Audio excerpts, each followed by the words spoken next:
What do you think makes work better? People.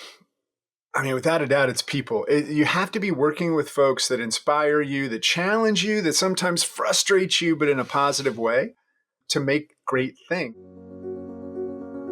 This podcast is brought to you by Hey Taco, the only peer-to-peer recognition platform that uses tacos to help teams around the world share gratitude. I'm Doug. I'm Una. This is our podcast, Amazing Teams.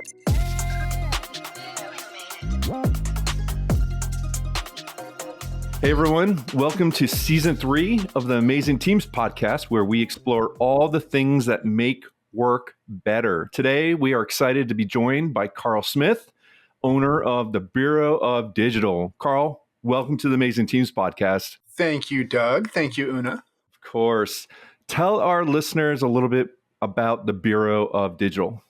Sure. So the Bureau of Digital, being renamed the Bureau, stay tuned. The Bureau started in 2012. It was 24 owners who got together that didn't know what they were doing in terms of business. We were all running web shops, and we figured out that together we were a lot smarter than we were apart. And fast forward now, I'm not the best at math. We'll call it 13 years forward. We have about 1,500 members, 25,000 folks have come through events and such. And we're getting together every day to help each other with everything from clauses and contracts to avoiding layoffs. And Carl, you were part of the founding team, but now you run the whole thing. How did that happen? Yeah, so I was actually invited to the first event. And it was funny because I knew who they were. The guys who started it were both named Greg. And the Gregs were at a shop called Happy Cog, where responsive web design started, digital project management. These guys were just doing everything, right? Web standards, for God's sakes, let's back it up to Jeffrey. Like web standards started there. And they reached out to me about going, and I was like, I know who you are, but why do you know who I am? And they said that they had been following me and some of their team had seen me speak, and they thought I was either really smart or totally full of shit. And they didn't know which. And I was like, I don't know either, so I'd love to be there. But for the first 2 years, I was just an attendee. I just couldn't get enough of it. And then in 2014, they invited me to be a partner. And then in 2016, I ended up buying them out. And so I've been rolling ever since. How long did you run your web shop before? And did you continue running it as you started with the Bureau? How'd that go? So I started my shop in 2003, June 2nd, 2003. And I would say I ran it for about 10 years, but it kept going for 14. Those last few years, I wasn't really paying attention. But the Bureau started in 2012, so my shop kept running. But then it came to a point where I had to make a decision. We had a little bit of a life scare. They found a tumor. My wife, they found a tumor in my wife. She was not the tumor. Don't get that confused. And I was like, I got to do something. I got to figure this out. And the other person, Greg Hoy, who was active, he was also in a situation where he had to figure something out. So he decided he was going to reboot Happy Cog and get that rolling again, and just said, if you want the Bureau. So I said, yeah, I'd much rather reboot this or find a way to elevate it than to go back to something I'd fallen out of love with. I just got to chime in here and say these names that Carl that he's ringing off might not mean anything to you, but these are fellows that really helped me in the beginning of my career, that really kind of inspired me. The web standards movement was how I kind of got into this field. So I love hearing those names. Are you giving them a taco, Doug? I'm giving them tacos for sure. Jeffrey and Happy Cog. All the tacos. And I'll just say those guys are still such a just inspiration and influence for me. It was so funny because Jeffrey was on our bookshelf. And then the next thing I know, I'm losing to him in a pitch. And I didn't like that. I wanted to win. But it was kind of cool to get to know. So to your point, Doug, yeah, these are the OG of the web, man. Yeah, I have a couple of Jeffrey's books on my shelf. So they're the type of books you just they just stay there, right? Yeah. They're not the books you give away or recycle. They remain. They do. Yeah. So Carl, from your time as an agency owner, and then now you're helping other agency owners and members make work awesome. What do you think makes work better? People. I mean, without a doubt, it's people. You have to be working with folks that inspire you, that challenge you, that sometimes frustrate you, but in a positive way to make great things. And I think a lot of what we've lost, he said, get off my porch or get out my yard. I think a lot of what we lost is that connection. Like we went distributed at Engine in 2008. And even then, we knew we had to get together at least twice a year so that we remembered who we were, so that we could see each other. And you know, it was so funny. We had a retreat. We were about 40 people. We had a retreat, and this was just a fun retreat. You weren't supposed to work. And I had a couple of the different teams come up to me and say, hey, we want to work because we don't get to be together. So are we going to get in trouble if we work? And I was like, no, you won't, but that's cool. But the thing I realized was they had never seen each other, never been in each other's proximity.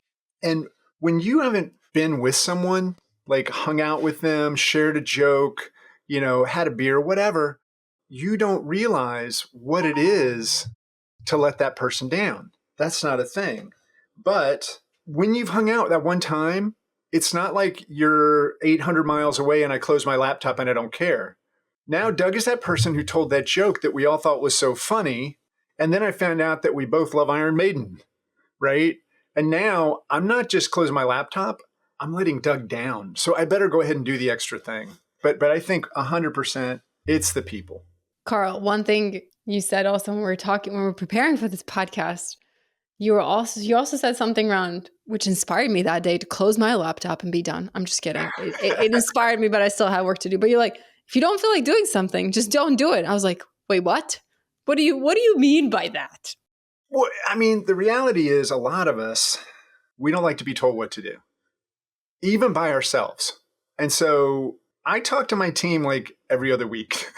Right? I know it sounds like we see each other in Slack every day. We're always there if we need help each other. But for the most part, I work alone and I'll see my list. And if I just can't do it, if I can't figure it out, or if I'm just clicking open tabs in Chrome, then I'm like, okay, I'm just not going to work. And I will go read a book, or I'll go for a walk, or I'll play with the dog, or I'll maybe do a chore. Maybe I'll clean the gutters, right? But I'm going to do something else. Now, that whole time, I'm still thinking about whatever the thing was. In very drastic cases, like I'll do time boxing, I'll do all that kind of stuff. But in the most drastic of cases, I will write like 10 times, I will not update the sponsorship doc. I will not update the sponsorship doc. I will not. And what I do is my brain's like, tell me what to do. I'm going to update that damn sponsorship doc right now. There you go. That's how that is. So for me, it's like if you try to force yourself to do it, you're not going to. You have to get to a point where you remove yourself from it or tell yourself you're not allowed. Doug, is this how you approach when you're doing your design work and creative work? No, but it's funny because you mentioned time boxing, and my son, we were doing something, researching something, and I introduced him the other night to time boxing, and he thought it was the funniest thing. Like he's like laughing at me, like my dad's crazy. He's time boxing me. It works. It does work, and sometimes it helps, right? You know, if you limit yourself, you set parameters, it kind of forces magic to happen sometimes. So I completely agree. I look at things as games too. It's like last month I told Lori, I was like, I think we could set a high score on profit for the year if I can just get these few things in. So I'm like sitting there watching numbers, but thinking of them as scores, right? And trying to get the best that I can. Yeah, it's so challenging when you are working on your own. The other thing I'd say, Una, is sometimes I'll be like working and I'll just look around and go like, it's the environment. And then I'll go to a coffee shop, or there's a little bar down the street or whatever, and sit outside and hear the background of noise and stuff. And for whatever reason, that gets me focused. Like sometimes I need a little bit of chaos to really dial in. that reminds me of our previous guest, Skylar. He was talking about how he gamifies he was talking about doing push-ups and gamifying his work. And I was like, that's pretty creative. Because sometimes you just have to get something done, right? There's a deadline. So to be like, hey, I'm going to go for a walk, you're like, well, but I actually like someone's relying on me to get this done, right? So I need to do it. So how do you make it more fun for yourself? You gamify it. But Yeah. so many times, especially with creative work, the ideas don't come when you Yeah. want them to come, right? So you go for a walk and then you're like, oh my God, I just had a light bulb moment. And then when I come back, it's so much easier to write that email. Whereas before I was stuck on what to write. Well, it's actually, I can't remember what they call it, but it's like minute amnesia, right? It's like very focused amnesia when you try to force yourself to remember something. We say, what was that person's name? I can't remember that person's name. And your brain's just like, stop yelling at me. Why do you keep yelling at me? And then you go for that walk and your brain's going, by the way, it was Larry. And you're like, oh, Larry, that's right. And to your point, Una, like if you're on deadline, for me, that pressure is enough to make me do it. It's when I don't have pressure and I'm not very good at manipulating myself because I'm like, really, I see what you're doing. But there is something about that actual pressure of not letting somebody down that I think does kick me into gear every time. Have you tried public accountability? You tell everyone on your team, if I don't get this done by Friday, please send me a text that I'm lazy. Call me names. I have not done that. I will say my dad taught me this thing where it's like, if there's something you really love and you really want to do, make that the reward. And you're not allowed to do it unless you finish the thing. So every Monday, and I'm not really a planner. Every Monday, I look at everything that could get done. And then I say, okay, which of these things will make the biggest impact this week? And I will, and that I have no blockers on, right? Stand up with one person, it doesn't go well. So I'm sitting there and then I'll say, okay, and if I get all of this done by Friday, then at 3 o'clock, I can go down to Players, sit outside in the sun, have a cold beer, and read the fifth book of Dune, right? Like whatever it is. And so, like, even today, I'm thinking about that. I got like 3 things I really got to get done if I want to have that deliciousness out in the sunshine. So, that to me is another thing is like setting real rewards for yourself. But it's so much, I can't remember. It's if you ever, Stephen King wrote a book on writing, and it's just his process for writing, right? It is phenomenal. And the thing that I love the most about it was he talked about his writing space. Like he said, the goal is not to be creative. The goal is to have a space in which I'm able to be creative. So he doesn't force himself to be creative. He just goes into the room that he has set up where he's going to do his writing. And it comes to him because that room is only for writing. That room is only, and so when he goes in there, his body, it's muscle memory. It just remembers. My other favorite thing he does is he writes and writes and writes, but he never edits. He just writes until he's done. He puts it in a folder. He puts it in a drawer. He goes away for 2 weeks. He comes back and then he reads it and edits it. So this idea of we're constantly editing ourselves, I think is also one of the things that frustrates us and makes it hard for us to accomplish things. So I try to adopt that, Mm-hmm. but it's like Grammarly is probably watching me eat dinner and telling me that should be an Oxford comma. I have to turn Grammarly off if I'm trying to be creative because it's just going to stop me all the time and tell me I'm dumb. I don't need that. Right? You can turn it on later, 2 weeks later, be like, okay, now go to work. Now I'm ready. That's it. It's like, it just kills me that I'm like working and it's like, rearrange this. And half the time it sounds much worse, you know? Like I love the idea of Grammarly, but they're drunk. It's drunk right now. I'm curious, this is a question for the two of you. You're both obviously the creatives and you worked in similar industries for a really long time. And then Carl, you ran your shop, which means you had to be with people a lot, even though you were distributed. And now you're working mostly individually, of course, with a lot of different members, right? And then Doug, you were working as an individual performer a lot as a designer, and now you have to talk to me every day. You don't have to, but we talk fairly often, right? How does that work? Does that drain your guys' energy to work with other people as creatives, or is it it fills you up? I'll yield the floor to my good friend. Yeah, thanks, Carl. It fills my cup. And a big part of my life is people, right? I look forward to people. I look forward to bringing people together. Growing up, I was always trying to throw the parties. You know, I was that person that loves bringing people together. And so for me, it's definitely filling, right, to work with people. And in fact, a lot of times I need people to kind of help me push things along. And so you'll probably see me doing it all the time, Una, like, hey, what do you think of this or this color or this color? You know, like help me make this decision. So for me, I rely a lot on other people for my just getting stuff done. I'm my worst critic. So like, I can't be happy with my work ever. So you can help me overcome my disappointment, my dissatisfaction with some of my design decisions. And you probably see that quite often. I feel a lot of what Doug said. It's very relatable. For me, I think I'm on the weirdest sliding scale of introvert to extrovert. It's like I run extrovert 3 days and then I need a day and a half or 2 days of introvert. To your point, there is this part. Like I think energy is any time, right? It goes between 2 points. And if you don't have that second point and your energy is just going out, that's burnout. Nothing's returning it. So you need something you're sending something to that comes back. And those are people, right? People do that for you. So for me, it's like when we put on an event, and that we saw this with Leadership Love last September, I felt like I was at a wedding for 3 days. I knew everybody, I cared about everybody, but it wasn't my wedding. I was more like the organizer of the wedding. And so I am just on the whole time.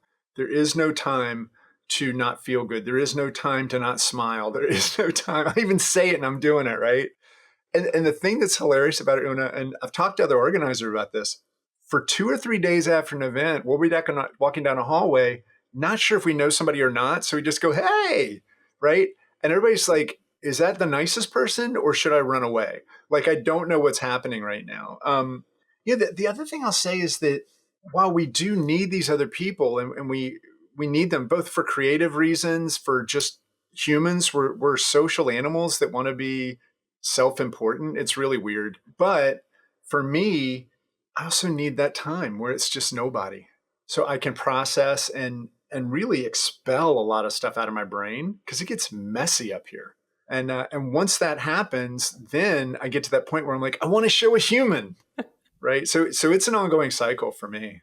Yeah, it's like you're always balancing in between the two. Like there's no extremes Yeah, necessarily. The extremes are bad. That's what drains energy or doesn't have enough creativity or enough energy. exactly. And the one other thing in my role is I talk or meet 2 or 3 new people a week.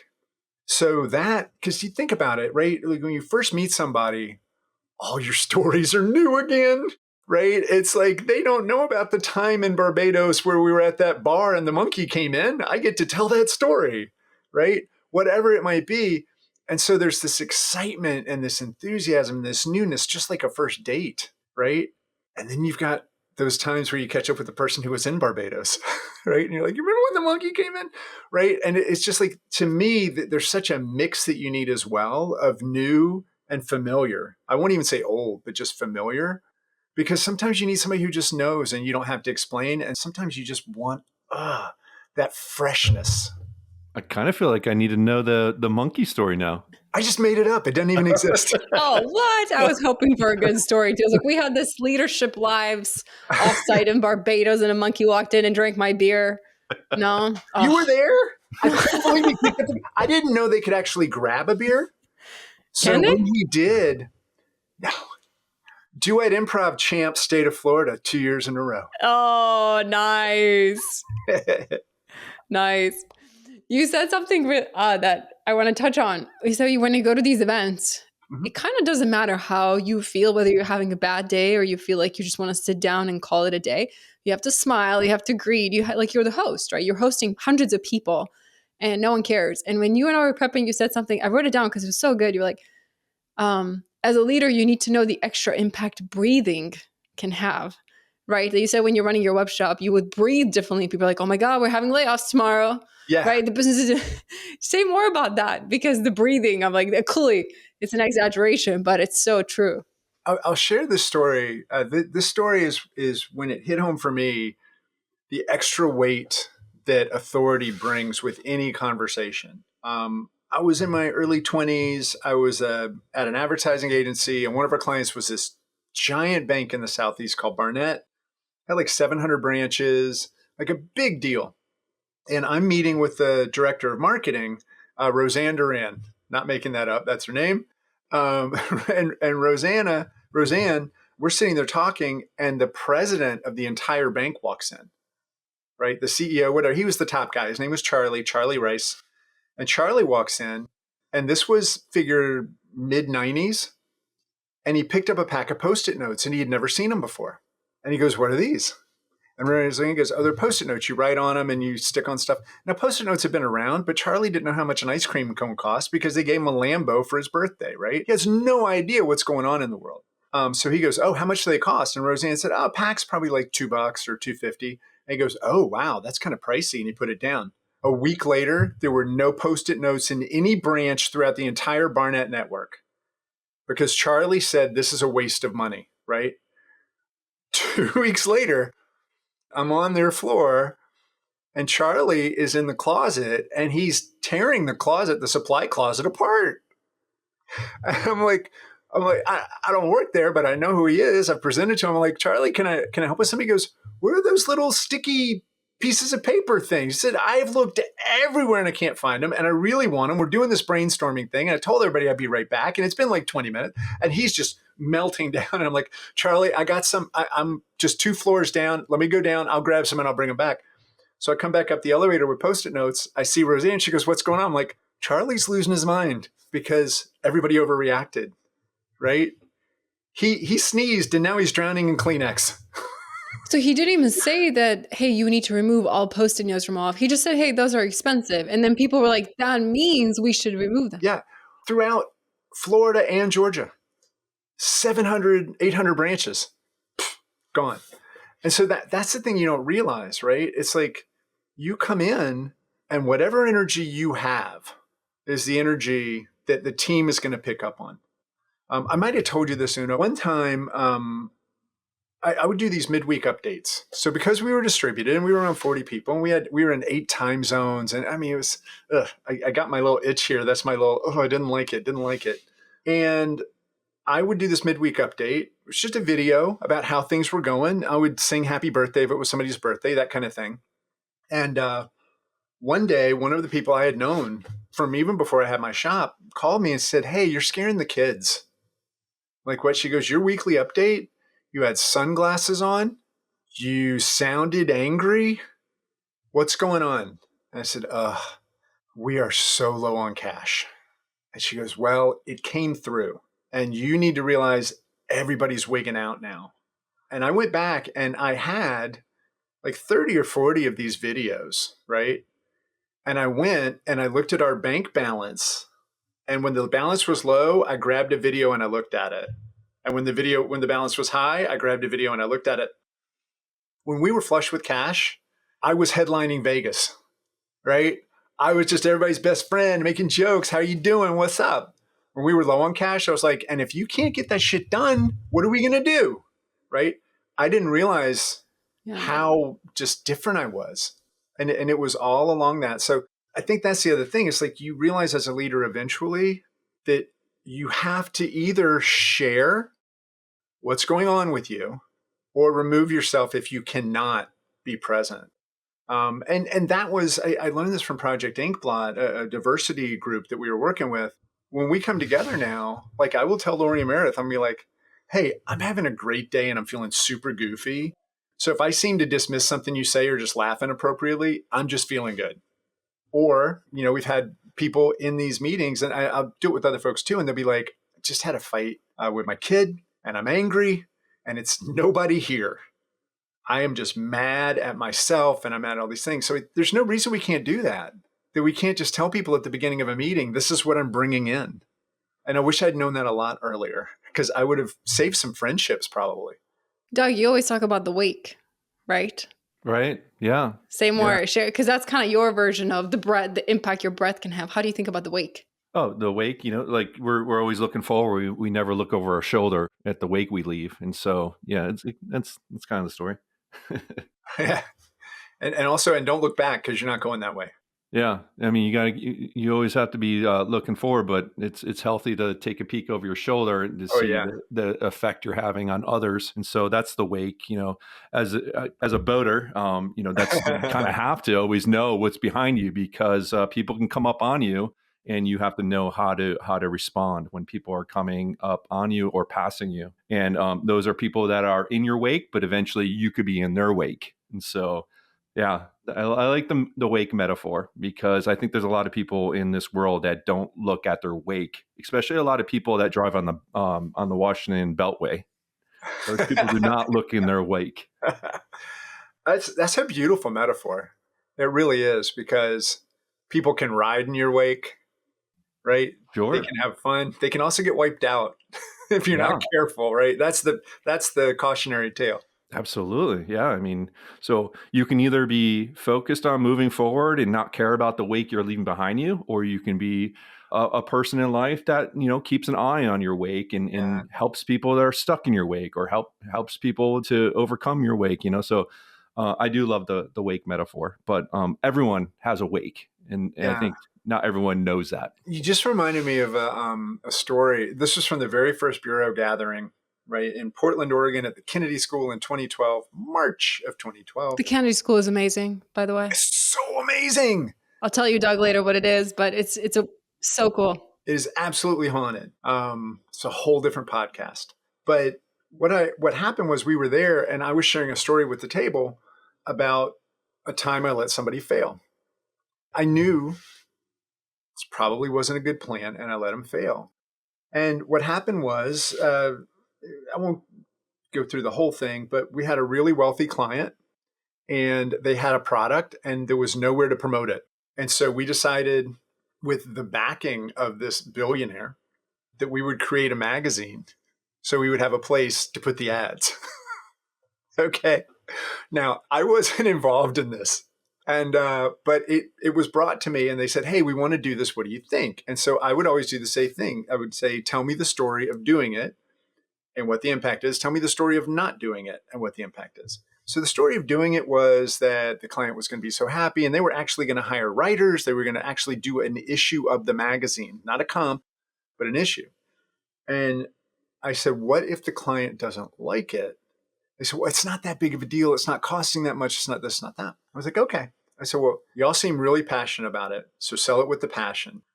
I have some concerns, but this is your decision," right? They hired a writer who had destroyed our client in the media. And that was the first thing the client saw, was the name of this person who had just abused the mess out of them publicly. He loses his mind. He threatens to fire us, all this kind of stuff, says very inappropriate things to the team. And I ended up having to call him and say, "Hey, yell at me." I had to hit mute and let him just yell. And I heard at one point he was like, "Are you still there?" I'm like, "Yeah, I was just, I'm letting you keep going." And afterwards I said, "Here's the tough thing. I need you to apologize to the team." And he's like, "I didn't do anything." And I was like, "No, you used language. You called people some inappropriate things. We're going to have to leave if you don't correct that." So we're going through all this. So I'm telling this story to these people. And one of the attendees said, "Why the hell would you let a green project manager convince you to risk the future of your company on one decision?" And it just came to me. I was like, I'm not building a company. I'm building a team. And that team has to fail. And they have to fail epically to learn what it is to succeed and to not fail again. And if I tell them and I save them and I pull them back, then all they're going to say is, "Carl told me, Carl wouldn't let me." But if I let them go and say, "Hey, I'm taking my hands off the bike, training wheels are off," and they crush, that's great. If they crash, that's horrible. But either way, they did it.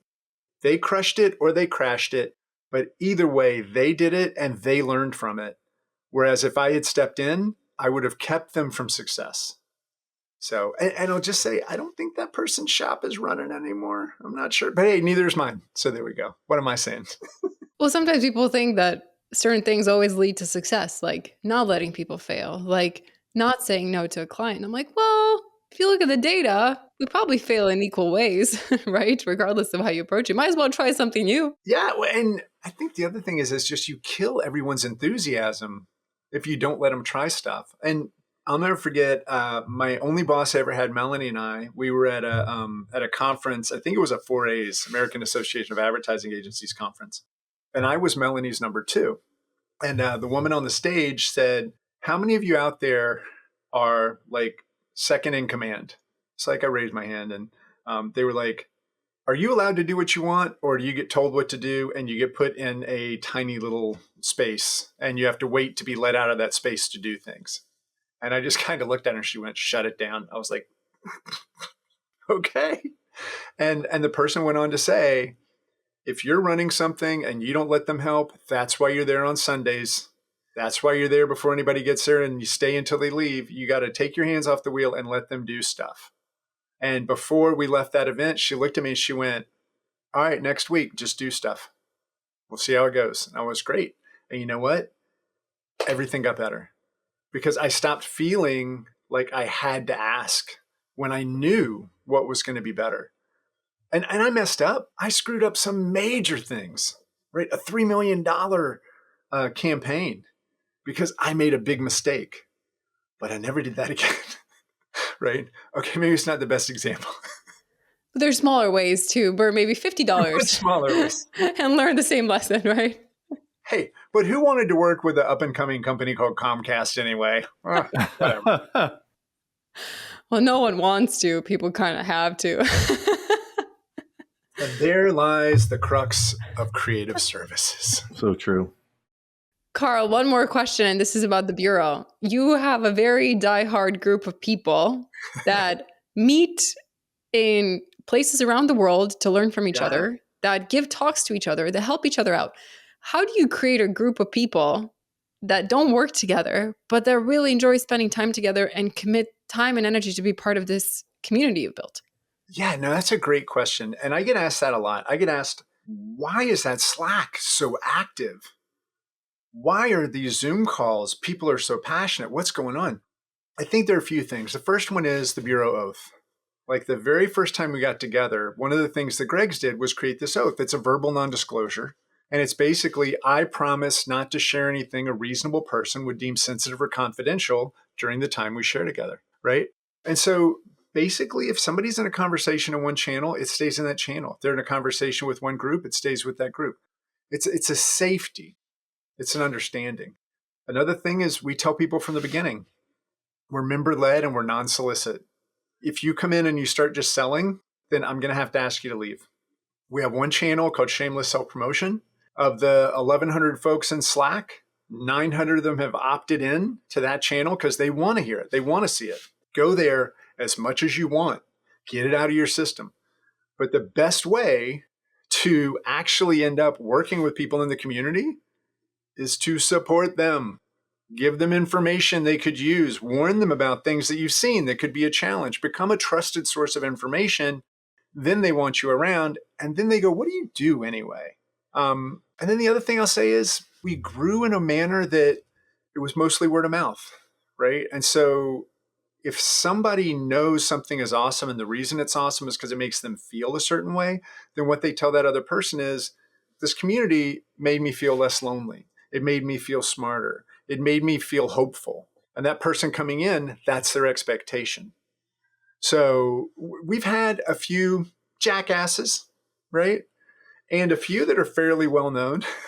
It wasn't me. But they came in and I even had some people say, why did you let that person in? And I said, because they're not going to stay.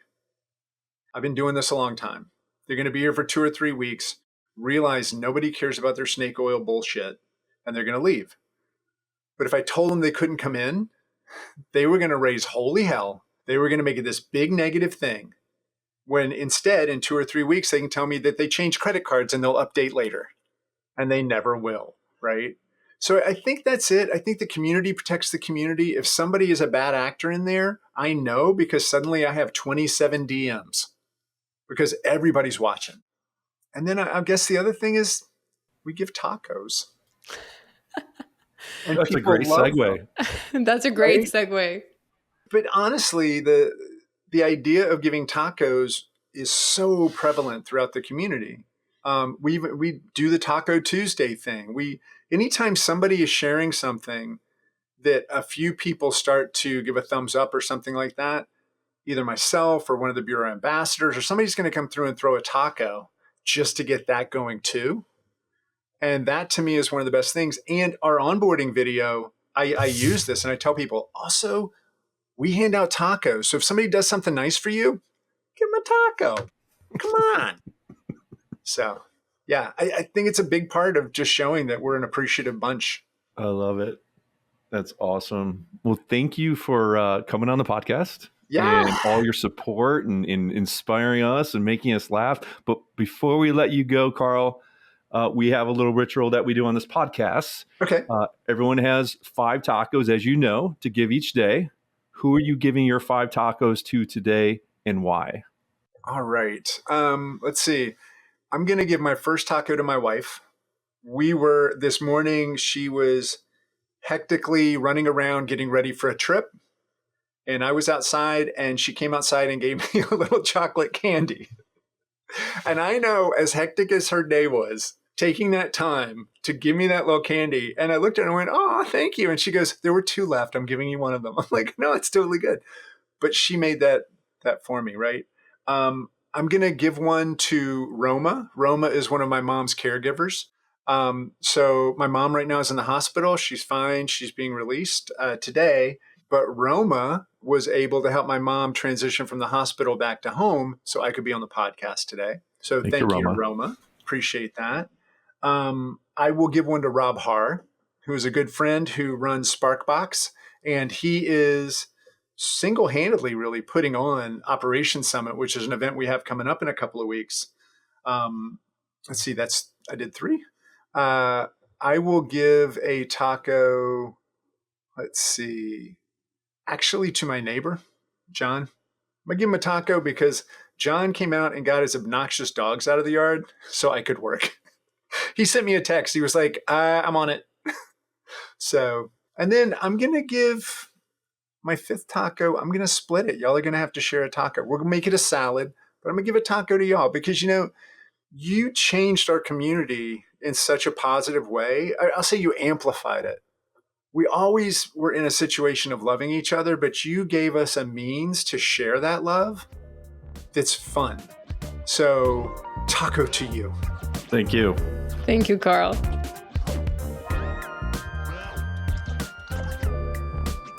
Thanks for listening.